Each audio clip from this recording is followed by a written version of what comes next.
And gentlemen, aliens, whatever you identify as this wonderful, beautiful world, welcome into the Hunter Houston ESG podcast. Now, if I look a little bit differently, I'm using actual my cam, not just the one that's on my crappy little uh, what is it, tablet or whatever. So if I look a little different today, if I don't look as dark or Will said I looked really pixelated last time. Will from Schultz from the PlayStation 8 Dead podcast. There you go. That's your once a week shout out. No, I'll actually shout them out a few more times. They're my boys. Um, so if I look a little bit different, that's because I'm using a different cam. Uh, Leave us an email in our email description below if you think, or just give us a comment right now and say, hey, dude, I don't like the way this looks, or hey, this looks pretty cool. Um, so forgive me there. Now, the question at hand is, as a Star Wars fan, and we're going to get to the Mandalorian Grogu, or Grogu, whatever how you want to say his name, the child's trailer, because I think that's important, and as a lifelong Star Wars fan since basically 1979, when I could actually enjoy it. I know it came out in like what 77. I was born around yay time. But since I could enjoy Star Wars, and I actually did see that in the theaters, probably just a re-release, and then of course Empire Strikes Back in the theater, and of course Return of the Jedi. I didn't really care for Return of the Jedi in the theater. I was very perplexed about Empire Strikes Back and the ending. I didn't realize this was the whole thing that basically they'd all talk to each other. It's like, hey, let's leave everything on a cliffhanger, like Back to the Future. Spoiler alert. Um, and then number two ended up being like trash. Uh, Everybody wanted to like number two, but number two could not live up to number one. I think you should just left Back to the Future with Back to the Future at the very end with a happy ending. If you can go back in time with a time machine, you'd tell them not to make the other two, even though there was going to be a lot of money involved. Okay, so that's taken care of. Now, with that said, as a Star Wars fan, and I love Star Wars, I want to believe. I want to forget all these past things that have happened. I want to pretend certain things no longer exist that I can wash out of my mind. Uh, you know, there's a reason why I didn't watch certain things that no longer quote unquote exist in the Star Wars universe because they're trying to build something that's not Star Wars. Star Wars, it's the same thing with the gaming industry. Okay, so here's my thing. If you have, let's say, I'm gonna say 10%. It's not even 10%. More like 3 or 4 people who are new to gaming, rather than catering to your main people, which are males. Let's just be honest. Just males, straight, whatever, bi, trans, whatever, just males. And then you're like, well, let's bring in all these other people and let's just change how things work. No, don't. Things were good. Things were working fine. And I feel the same way about Star Wars. When it was like, oh, 99% of Star Wars fans are males. Or 90% of Star Wars fans are males. This was for us. Oh, well, let's bring in all these other people. Oh, well, that's going to work. No, that's not going to work. That's going to not just piss off the male audience, the audience that's been around forever. That's going to piss off people who are even new to Star Wars, because a lot of people grew up like sons, and fathers, and have taken their sons to see Star Wars and love Star Wars to death. And to me, you know, I have loved Star Wars, and the person that took me to go see Star Wars was my mom. By the way, it wasn't a dude. I kind of grew up without a father until I was like 12, until like I met my stepdad, who was my dad. Um, so, well, I mean, he's my dad. So anyway, Star Wars has always been like a male kind of thing to an extent, and you had a little eye candy for the women and Harrison Ford, but everything else was always pretty much male dominated when it comes to Star Wars. And with this new movie coming out, and like I said, we'll get to the trailer shortly. Uh, I feel like they want to try to like be fair, and I don't know how far this is going to go with Pedro Pascal and how much he actually had a part of the movie. If he didn't take his mask off, he doesn't have really much to do with the movie whatsoever, other than lending his voice or someone doing his voice or something. Because like most of the time, he was not in that suit. There was someone else in the suit. Spoiler alert for those who didn't know, who didn't watch The Mandalorian season 1 and 2. And of course, was it the Book of Boba, which was pretty good. A lot of people hated Book of Boba. I had no qualms with Book of Boba. I thought Book of Boba was good.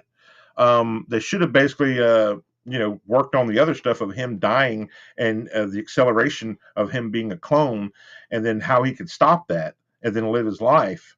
That's nor here nor there. That should be the next book or whatever if they plan to do another Boba Fett.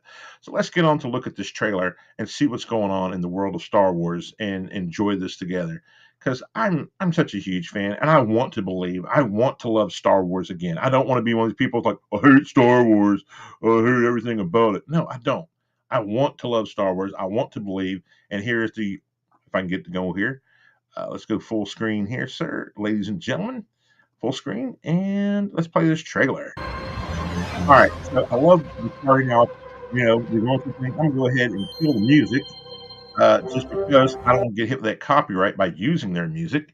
I'm just going to show a little bit of it here, and they're showing all these different things. It's very interesting, and they're building up. And I like the way that they're just building. There's not like, oh, we're not going to do anything here. No, there's a big build into this overall.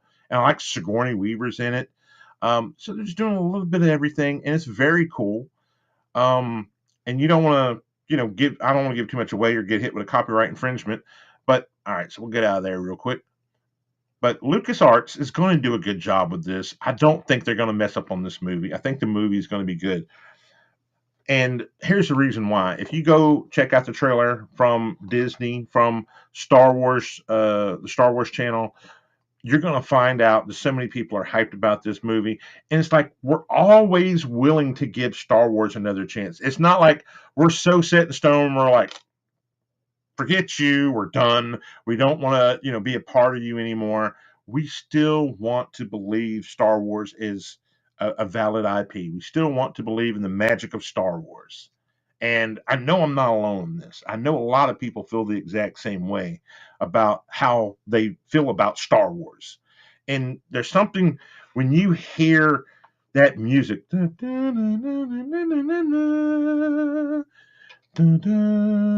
it's just that music just takes you away and it makes you feel like you're there. And you don't have to watch it in IMAX, even though they want you to watch it in IMAX. It just takes you someplace special when you hear that Star Wars music. It means something. This is why I thought Star Wars Outlaws was trash. There's no Star Wars music in that game. And I don't even care if there's a female protagonist who has a horrible hairstyle. There's no Star Wars music that makes me feel like I'm a part of the Star Wars universe in that game. And that's why I think makes so many people hate that game. Not just myself, is there's nothing that attaches itself to Star Wars lore. It's like the one game I could say that does Star Wars lore perfectly, and I'm going to go to it right now. For those who are watching, if those who aren't watching, I'm sorry. But if you are watching, I'm going to go over here to my favorite game of all time, one of the best Star Wars stories ever hooled, and that would be Knights of the Old Republic. The Great Knights of the Old Republic. There is nothing like Knights of the Republic. Let's go ahead and play this trailer. And I'm going to play this one all the way through. I love Knights of the Old Jedi Republic. dreams die here. And let's go ahead and The dark side reigns supreme. go ahead and kill this music. Master, mercy. Mercy is now for the I'm gonna play Jedi. this music on it. Let's see here. And they will this all music? burn. Oh, this is a fan edit What happened? with Keanu Reeves. These visions, Don't you battles love I these don't fan remember. edits? And Who that's am what you I? want. You want Come Keanu with me. Reeves. All right, We need to move stop now. this here. Really picking me up. The Sith, they're everywhere. These Sith, they hunt me. That was beautiful. That was beautiful, and that was a computer-rated generated AI. And it's so beautiful the way it was done, and that's what every fan wants. They want Keanu Reeves while he's still able to wield a lightsaber, and be this unbelievably good guy. And the fact is, they're allegedly, let me do my finger quotes here. Allegedly, they are they're going to have Brie Larson be and note, this is just allegedly, this rumored out about 2 months ago, that she may end up being Revan. Now, I think it makes more sense for her to be Bastila. You know, get her in shape. Still very attractive young lady. May not be as young as she once was, but she's still attractive. And Bastila makes sense, or have her play like, what was it, the female Sith or something like that. But her playing Revan has to be a guy, because if you go by book lore, spoiler alert to no one who's read the Book of Revan, but I'm going to give y'all like 10 seconds. 10, 9, 8, 7, 6, 5, 4, 3, 2, 1. In the Book of Revan, he is married to Bastila. He has a young child. I'm not going to give the rest of the story away. You either read it or you go and get the audiobook. Great book. Very well done. Revan's whole story is super good. Revan was, I believe, the chosen before Anakin Skywalker. He brought more balance to the Force than anybody else did. I know, to try to, based off lore, and the person whoever wrote this should be given the biggest reward ever, man. This guy should be sitting on his own private island, because it is one of the best stories ever told. KOTOR, nothing touches KOTOR. If they were to ever, put it this way, when they were making new Star Wars movies, it was my hope and my dream that it was going to be, about KOTOR. It was going to be about Revan. And when they showed Revan in The Mandalorian early on, he was part of a little Mandalorian. They showed his Mandalorian mask. I thought, okay, they're going to work on Revan. We're all excited. And then it magically disappeared because the hype was so big for that. And every Star Wars nerd, I am one of them, wanted that more than anything else. And so I want to believe in Star Wars. I don't want to be one of these people who's like, well, who's Star Wars? They don't get it right, blah, blah, blah. And thing is that if the people who were doing Star Wars didn't hate the fandom so much, and they do hate the fandom, don't think it's just me. It's just you out there who says, man, maybe we're wrong. No, we're not wrong. These people just hate you. And they hate me. They hate you. They hate anybody else that loves the old Star Wars. And, it took forever to finally, and you got to understand what basically got the original trilogy of George Lucas over was people memeing it into existence and all the funny memes. You notice no one hardly ever memes the Phantom Menace, and hardly anyone ever memes the Clone Wars, just little small parts of the Clone Wars. But the one that gets memed to death is Revenge of the Sith, because Revenge of the Sith is just all out, destruction. It's coming. Vader's coming. That it's elite. All this is led up to Vader. But, the thing is with the Phantom Menace is that if you could just, there was a fan edit. I don't know if it's still available, but it cut out the pod race. It cut out a bunch of stupid stuff. And I think it got it down to 60 minutes or less. And it was awesome. It was good. You should watch that one. If you can find the fan edit on YouTube or whatever, Rumble, a shout out to Rumble for always sponsoring us and let us broadcast here and broadcast over YouTube.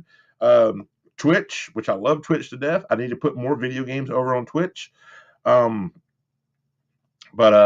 shout out to the awesome people over at Twitch, everybody, man, that allows us to do this podcast and let me talk about what's on my mind.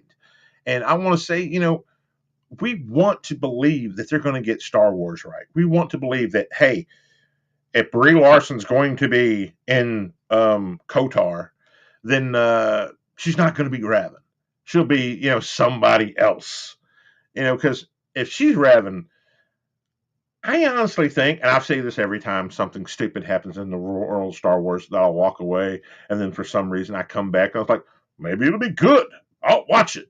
Maybe Endor Season 2 will be good. I don't know. I wasn't really sold on it. I don't like the fact that they use profanity in Season 1 of Endor. I think Star Wars doesn't need profanity. Star Wars has always been very kid-friendly. So you're saying that now Star Wars is going to oh, screw it, just drop F-bombs, drop S-bombs, say whatever. It's okay because, these were meant for adults. And I understand you want to go after adult money, but where we've lost it is that we have been making content for adults for so long that, and they say, oh, well, the adults have the money. But here's the thing is, if you make a good kids movie, or if you make a kids movie that's basically suited for everyone, or a language for everyone, then you're going to get twice as much money because the kids are like, hey, mommy, I want to go see Star Wars. Hey, mommy, I want to go see Star Wars. Okay, I'll take you to go see Star Wars. So, rather than like, nah, they drop a couple of F bombs, it looks like there's some racial tension going on that shouldn't be there in the first place. I mean, this is in a galaxy far, far away. I like to think that we've kind of gotten over that. It's like, oh, it's a galaxy far, far away. No, we're gonna still be haters. It's like, really? Why are they hating them for? Did and unless like, oh well, we enslaved the Hutts or the Hutts enslaved my people. Well, I guess you can hate the Hutts, Jabba and his people or whoever, but it's like, you know what I'm saying, where I'm getting with this. If it's in a galaxy far, far away, and it's just like in real life, almost every different race has been enslaved at one point in time. So can't we just move on and say, hey, everybody's been enslaved at one point in time. Let's just have an interesting story where it's not like somebody being upset over something that, stupid. I digress. Let me keep it moving. So I just hope, and again, I am like every other normal person who loves Star Wars. I am looking for that fix. I'm like a homeless person or a crackhead who's trying to get that first time high again. I'm trying to feel the way I felt when I saw Empire Strikes Back, which is the greatest Star Wars movie ever. Okay, there's no argument. Empire Strikes Back is the best, followed by and again, what stops Revenge of the Sith from being the second best is just how basically that the person who directed him didn't let Anakin become like super evil, where he like in the anime where he's not like, it doesn't seem like he's the reason why people love all the first Clone Wars and Empire Strikes Back is because the Clone Wars TV show had like what 6 or 7 or no like 18 whatever, it's like 7 or 8 seasons. I think it's 8 seasons. And that kind of did all the gaps, all the fillers for everybody. And that was very M-rated. I wouldn't have your kids watch that, man. That is like straight up M-rated stuff. And as much as I love it. But it filled in all the gaps. But Anakin Skywalker never came across as super whiny in those. And I think that George Lucas, when he was directing those 3 movies, Phantom Menace, Clone Wars, and Revenge of the Sith, basically, he didn't know how to talk to Hayden Christensen, because I don't think Hayden Christensen's problem. I think he's a great actor. I loved him in Jumper. I even loved him in the Obi-Wan Kenobi series. He wasn't bad in that one either. Or in I can't think of the other girl's name, but her series. He wasn't bad in either one of those. And his acting wasn't the problem. It was the person who was directing him. He's not a really good director. Seriously. Empire Strikes Back wasn't directed by George Lucas. It is considered the best Star Wars story ever told, okay? So that tells you all you need to know. Is that, and then basically, was it Harrison Ford kind of did his own thing. He's telling George, this doesn't make sense. Here's what makes sense. And then it's like, okay. And then George just didn't want to fight him. Whereas Hayden Christensen, young kid, he's just going to do what he's told. And it's like, it's probably coming off as whining because he didn't want to read the lines. He's like, man, these lines are trash. But I digress. Fan edits of those movies are where they've changed the dialogue and gave Hayden Christensen better dialogue via, AI animated of his voice is so much better. And I hate to say that. I hate to say AI slop is better than what humans have done. But I guarantee you, if you watch the AI slop that some of the fans have made, true fans have made of some of these Star Wars movies, it is so much better than the actual movies that were made, except for the original Star Wars, of course. Well, actually, no, I did watch an AI slop of the original Star Wars, and it was pretty damn good. I mean, these are people who understood the lore, understood everything that was going on. And, the one thing I could say is that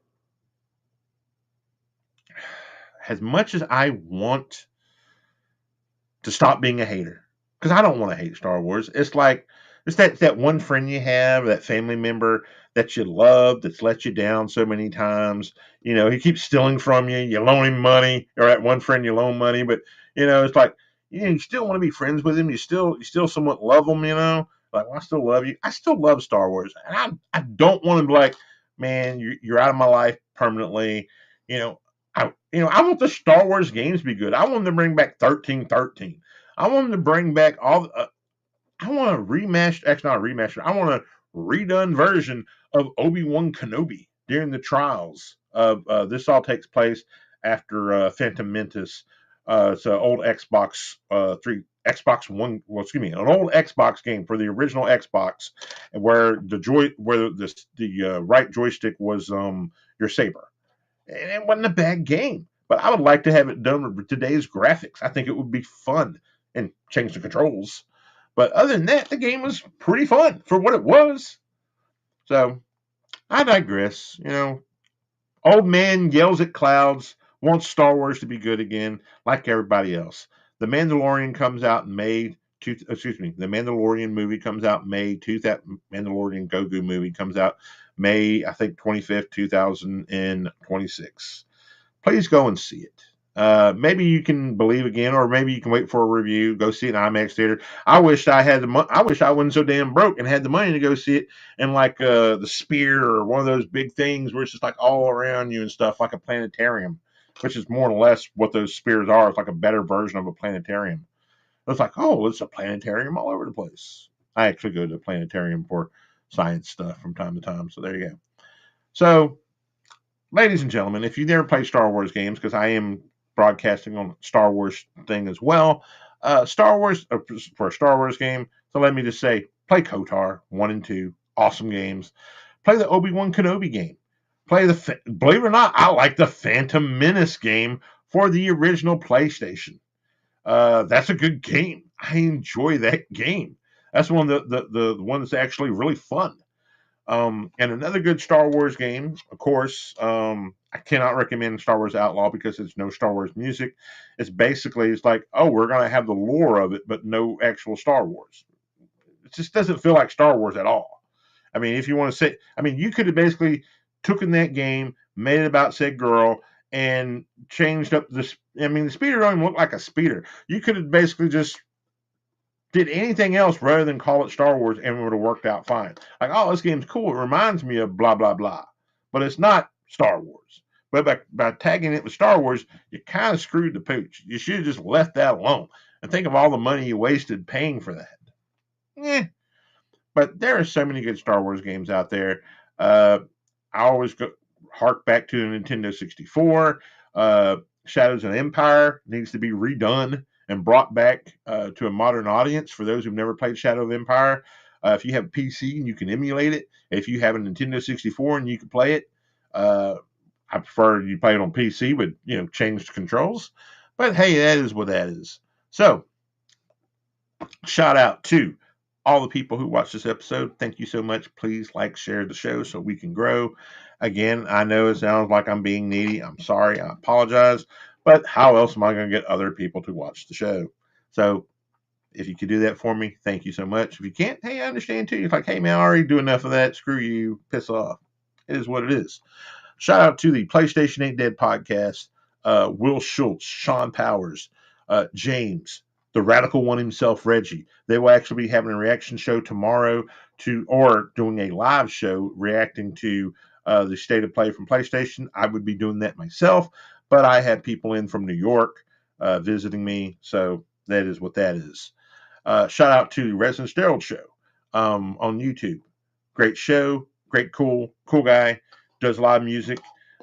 He actually has Loot Bros, Ninja Loot, which is his metal band.